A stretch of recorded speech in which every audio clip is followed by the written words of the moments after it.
Assalamualaikum warahmatullahi wabarakatuh. Kami dari kelompok 6 akan mempresentasikan hasil kerja kelompok kami, yaitu sistem pakar untuk diagnosa penyakit hewan kucing dengan metode forward chaining dengan anggota Aufa Sapitulasmi NIM 1912-1073. Dengan saya Musyafa Azrul Hafiz dengan NIM 1912-1079. Saya Naurel Izzat Tausi NIM 1912-1096. Saya Anas Maruf Al-Fauzi dengan NIM 1912-1104.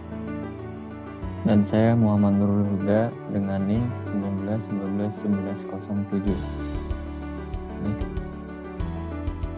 Nah, di sini kita menggunakan teknik pengumpulan data dengan observasi dan wawancara.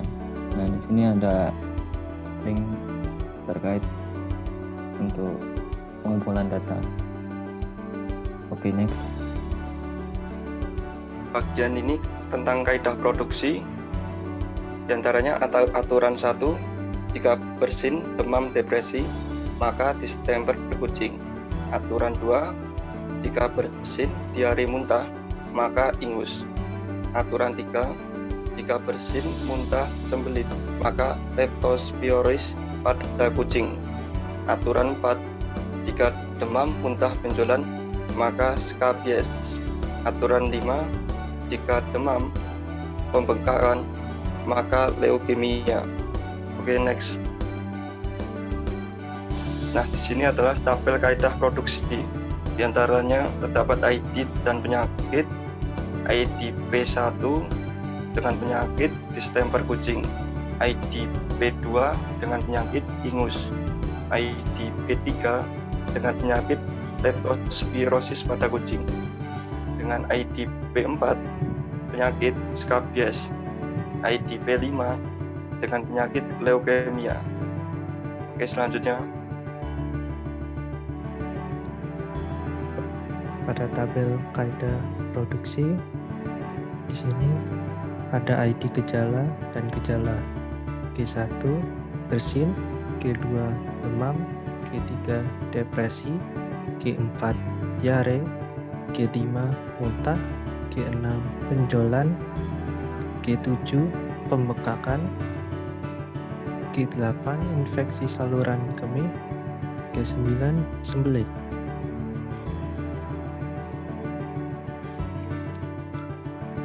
Keputusan gejala penyakit. Pada penyakit P1, gejala yang ada adalah G1, G2, dan G3. Pada P2, gejalanya G1, G4, G5. Pada P3, gejalanya G1, G5, dan G8. Pada P4, gejalanya G2 dan G6. Pada P5, gejalanya G2, G5, dan G7. B ini untuk pohon keputusannya dengan TFS-nya, yaitu goal distemper kucing, node yang dilewati G1, G2, G3, P1. Penyelesaian TFS goal ingus, node yang dilewati G1, G2, G4, G5, P2. Penyelesaian TFS leptospirosis pada kucing, node yang dilewati G1, G6, G8, P3. Penyelesaian PFS goal skabis, node yang dilewati G1, G2, G5, G6, P4. Penyelesaian PFS leukemia, node yang dilewati G1, G2, G7, P5. Ini untuk representasi teknik frame penyakit kucing, where kucing contains distemper, ingus, leptospirosis, skabis, leukemia. Distemper buat penyakit gejala bersin, demam, depresi. Ingus buat penyakit gejala bersin, diare, muntah. Leptospirosis buat penyakit gejala bersin, muntah, sembelit. Skabis buat penyakit gejala demam, muntah, benjolan. Leukemia buat penyakit gejala demam, penggemuk. pembengkakan.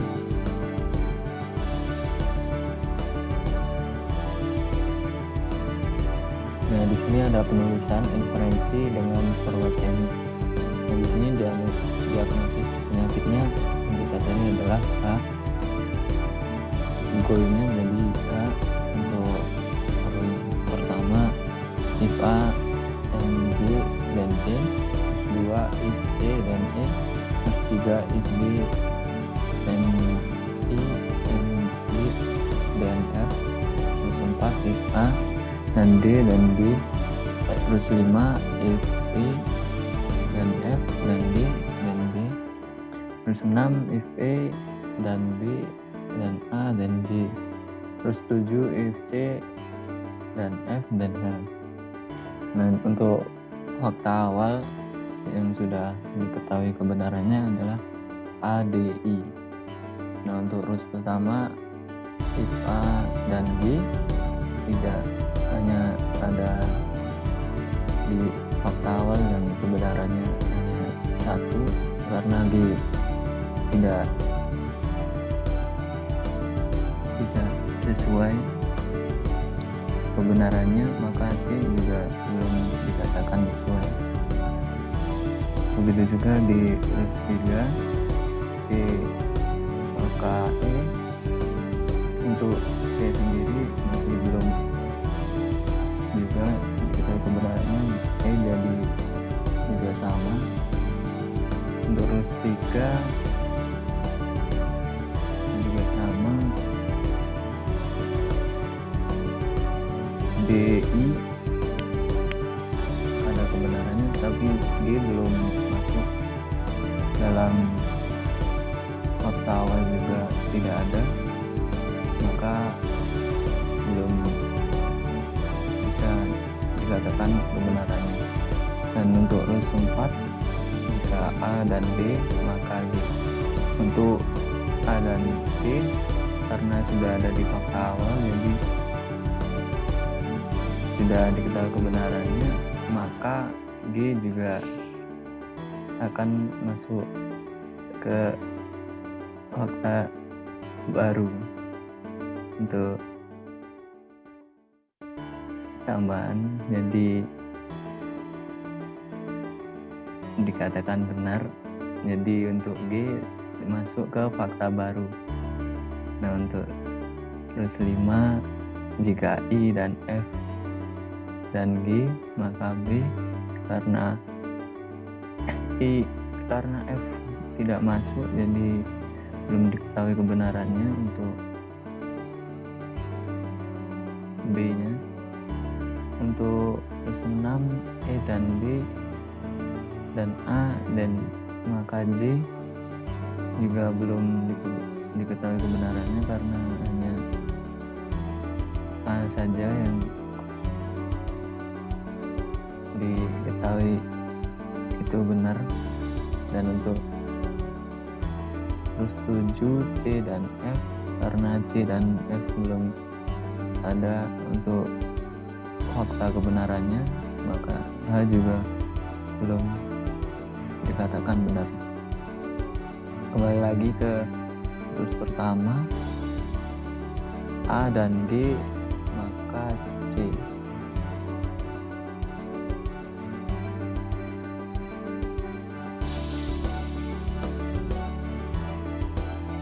Nah, karena A dan G sudah masuk ke fakta kebenaran, di A ada di fakta awal, G ada di fakta baru, maka C juga dinyatakan benar.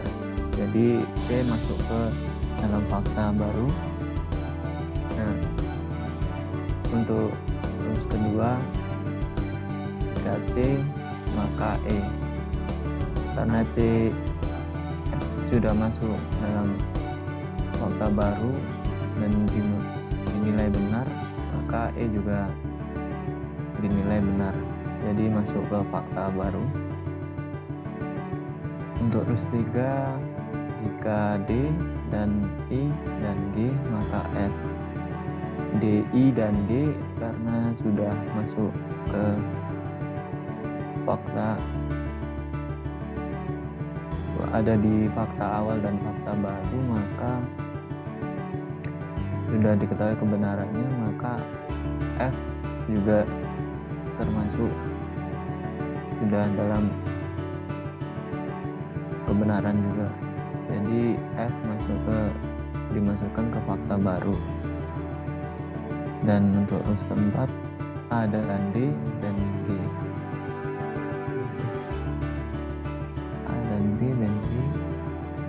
Ini tadi sudah rumus 4. Lanjut ke rumus 5. Jika I dan F dan G, maka B. Nah, jika karena I ada di fakta awal dan F sudah ada di fakta baru dan B juga, maka B juga dinilai benar karena I, F, dan D sudah dinilai fakta benar. Lalu yang B dimasukkan ke fakta baru. Dan untuk rumus 6, jika E dan D dan A, maka J. E, B, dan A sudah masuk ke fakta kebenaran juga. Yang E dan B sudah masuk ke fakta baru dan A berada di fakta awal, maka J juga dinyatakan kebenaran juga dan dimasukkan ke fakta baru. Dan untuk ketujuh, jika C dan F, maka H. Karena C dan F sudah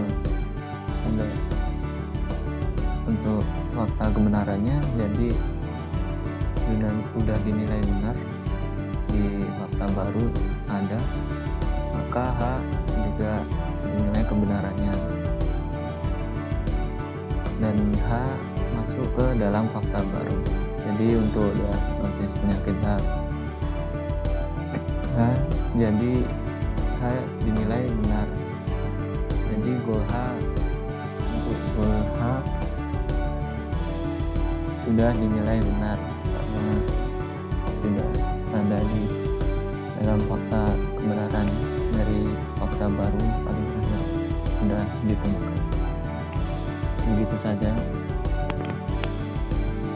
untuk informasi protein.